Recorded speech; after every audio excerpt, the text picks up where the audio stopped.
Let me show you how to draw wrinkles for a sketch for an acrylic portrait.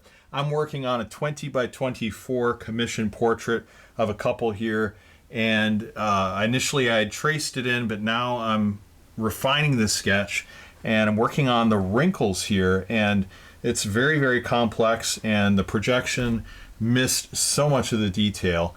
So I want to show you some of that, which I'm refining from that tracing and also supplying extra detail that just never made it in. So currently I'm working on her arm right now, and I'm trying to render this form. Here's the reference photo so you can see what's happening. We got all these wrinkles here in the arm. We got some kind of lacy stuff in her chest. We want to get that detail captured. But right now, like I say, I'm trying to refine the form on her arm, and so I put down some initial lines that, you know, could work, but they're not the most accurate. And we actually could really double check and make sure that this is following the form that we see. So this is one of the shapes I see, and then there's another crease right here, and we want to look at the exact forms that are created. Wrinkles do tend to create shapes that are like wishbones. You know, they come together in triangular kind of forms. That's most of the shapes you're going to see, but the main thing you want to do is avoid having the wrinkles look really patterned and getting the same distance between all of them, the same angles. That's going to be your biggest challenge. And if you can do that, avoid that patterned look, you should do very, very well. So I don't know, I might have actually missed a wrinkle here as I look at it. I'm trying to see. Yeah, this is pretty close. It's not perfectly on with the reference image, but it's pretty close. Yeah, and then we have this form here, the seam on the end. So it's good to get the seam on the end, which is usually a nice thin line that follows the edge of the sleeve, wherever that is. And I don't want to make the sleeve perfectly straight, although it almost looks straight. I do want to get just a bit of a deviation in that, and that is going to make it a little more accurate. The edges, the edge contours are important as well, so not just the inner shapes, but kind of the edge where you have like the arm up against the chest and how that works together. You want to make sure you have that form accurate. So I'm trying to get a few little differences in the shapes here. Overall, I think that's going to be pretty good. We've got a wrinkle here on the bottom part of her waist that I want to get that in. We've got this crease right here on the other side of her abdomen, and then the arm area. Get that information in. And of course, all this detail on the lace, which I don't want to overdo it. I just want to have enough visual information for that. Okay, we have these transverse wrinkles going in the other direction from her armpit area, going up the solar plexus, shoulder, and onto her deltoid region. So we want to make sure we have all of those wrinkles correct. They don't have to be perfect, but just overall we want to have the right shape and form. In fact, this line could come out a little bit more to the right. Let's just move up the camera so you can see that. So a little bit more to the right on that. All right, that's good. And then we have this lacy area that we want to render. And I'm just going to kind of get the overall outside edge of it. You know, I don't want to put in all the detail, but just enough. So it's a little bit thicker on the area right by the neck, and we want to capture that. A little wider on this other side. It comes up.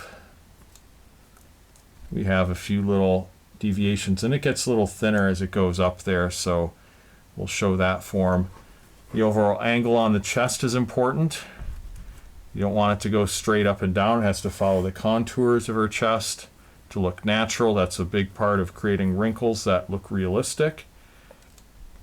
These forms here, as they flow down, I'm just looking for the major forms, not trying to put in every little detail.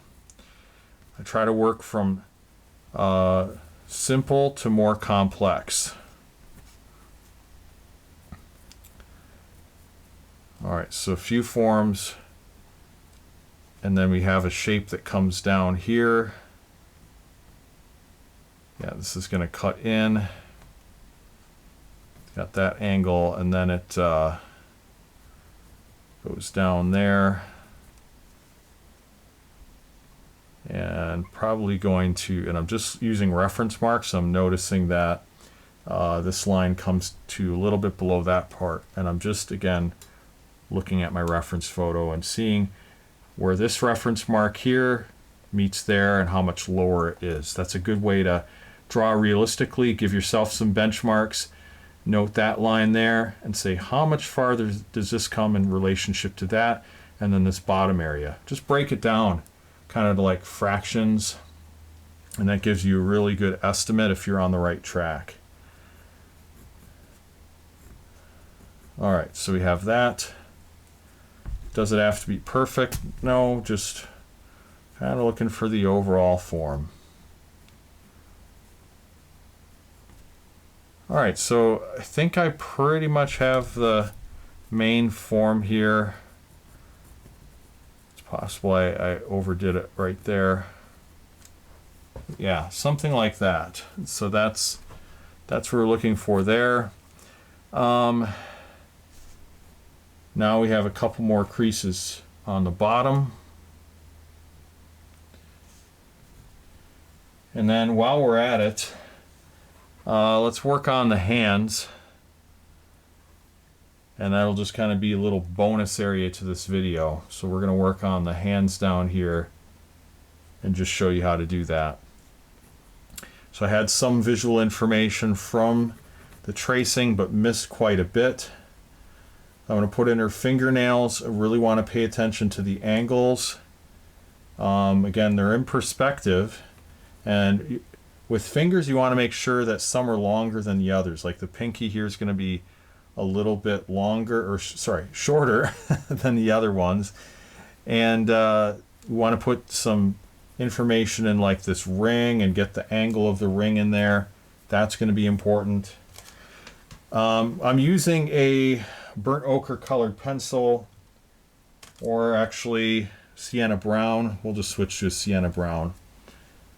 Give me a little bit more bang for the buck. It goes a little darker. I want to show the top part of her knuckles.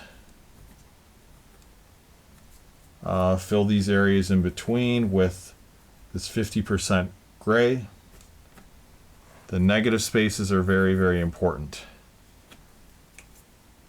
All right, and then the bottom area, we'll put in a little bit of information for her pinky finger here. We see on the edge.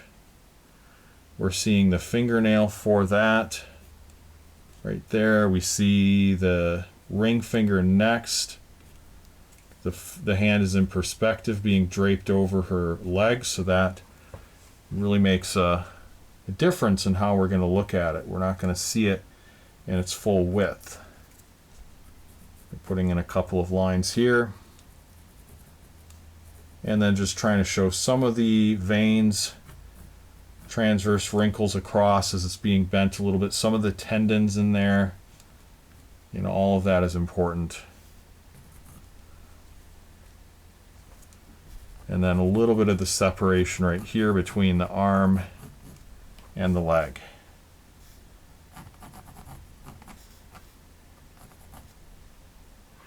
I want to make sure I have that the right width and not too thick. Okay. So I think, yeah, overall we have this looking good. Now on this other hand up here, I had to kind of invent this because we had flowers covering it over this arm, so I had to invent that. But usually if you're going to be doing something in perspective, you want to give it a little more width. So if it's being foreshortened like this, you want to make it a little bit thicker on the top just to make sure you have the full width of it, and that'll give it more realism.